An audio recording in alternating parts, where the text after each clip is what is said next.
Hello everyone and welcome back once again. Today in this video I will be showing you the updated features of the quotes tab in version 1.3.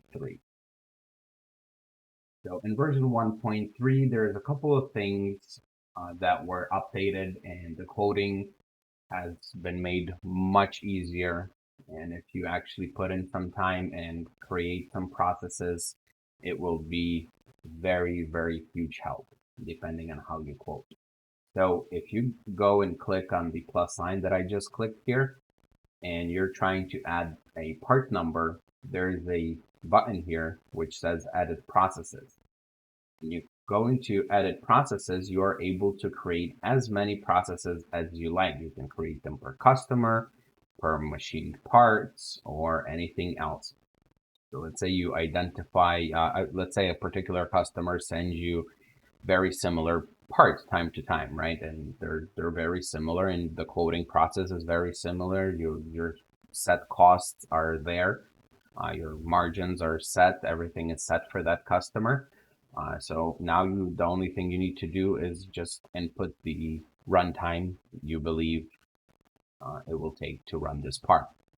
Now, what we can do here is click Create New Process. You would then name the process and call it, let's say, Customer 1. Select your operation type and select your operation name. So let's start with documentation. Our default cost is $250. Okay. Quote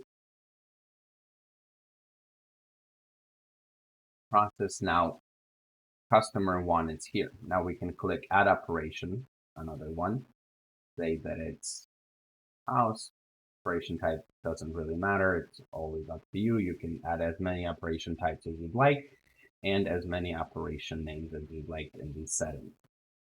Now let's make the second one material purchasing, and we will set a markup of 20%. Operation, another operation, and say that it's engineering, and default cost for engineering would be 750. That, and we can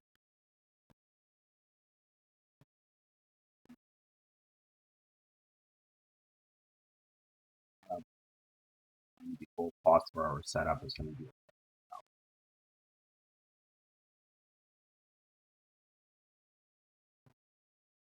another one. We will add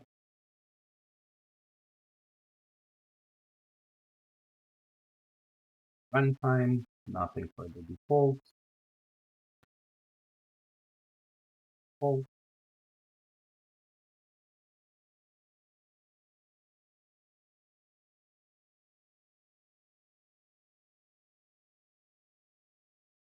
Shipping, but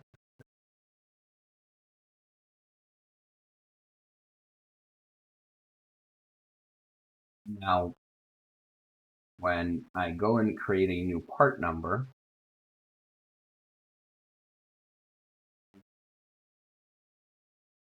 loading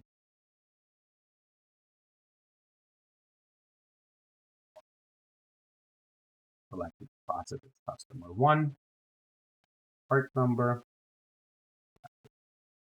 added part number. Now I have everything that's set already pre-filled for me. Now, when I input if a markup is set, but no default price, no set cost is there, it will automatically add the markup. So I'll put a 1,000 and it's going to say 1,200.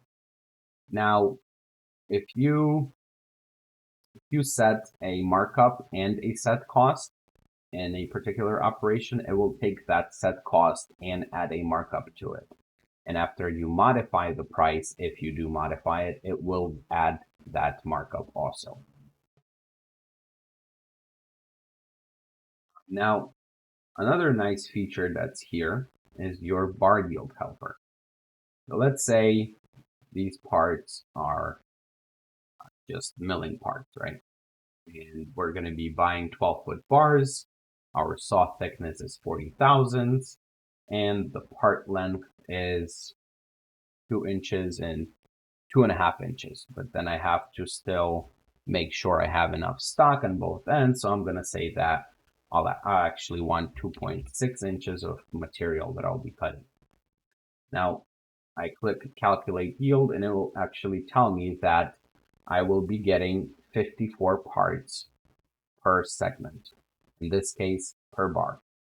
This is how much scrap is going to be left over from that one bar and how many bars I need to make how many parts. So for a quantity of 100, I need 2 bars. That will do 108 parts, and my extra capacity is 8 parts, and so on. Here at the bottom, it will show you that you actually need one 12-foot bar in order to, and an extra 10.12 feet in order to complete exactly 100 parts. For example, obviously here you would probably just go ahead and buy 2 bars as that's 8 extra, but you don't want 6. You don't want 6 bars here because it's 24 parts extra. Then you can buy 5 12-footers and 1 6-footer, and you'll most likely be okay with that. Now, if this was a lathe part, right? And for example, we also have a bar feeder. So we want to cut the parts that accepts 4-foot longs or 3-foot long. 4-foot longs or 3 foot, whatever. So we will be cutting the bar 4 feet on the saw with the 40. Our cutoff tool is 118 thousandths, and we're going to be holding the bar by 300 thousandths at the end, and our part is 1.250. Now we calculate that, and that tells us that we will be having 3 segments per bar, and there's going to be 34 parts per segment and 102 parts per bar that you purchase. Now, in order to make 100 parts and do it in this configuration, you will be able to make 102 parts, and you will need only 1 bar. And same goes for the rest. Here, it will tell you the same information as there.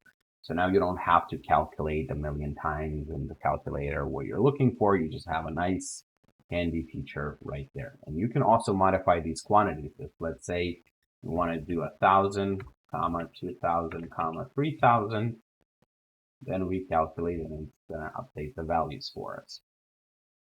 Another feature that was added is the pricing helper. The pricing helper it does not save anywhere, just like it says here. These calculations are view only and do not save.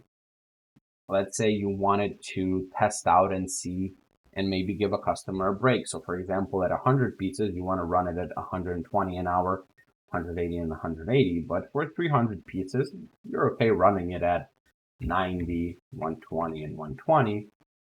And that gives you the price per piece if it was at that price, and then you can just actually, sorry, that will not give us this because we haven't put any runtime in.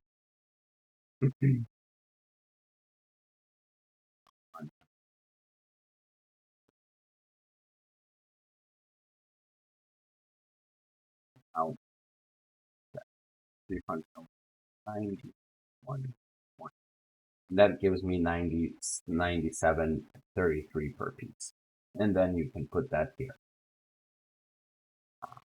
Another feature that has been added to quotes is the convert to job. If you do end up receiving the job, you can just go back to your quote. You can find the quote by the part number. That's another thing that was added. And you can select the quantity that you received. If there's a price, it will go ahead and update that price. You can select your due date and click create job. You can create all jobs, or you can just select which part number from this quote you would like to create. So this would summarize the quotes tab. Thank you very much and have a great day.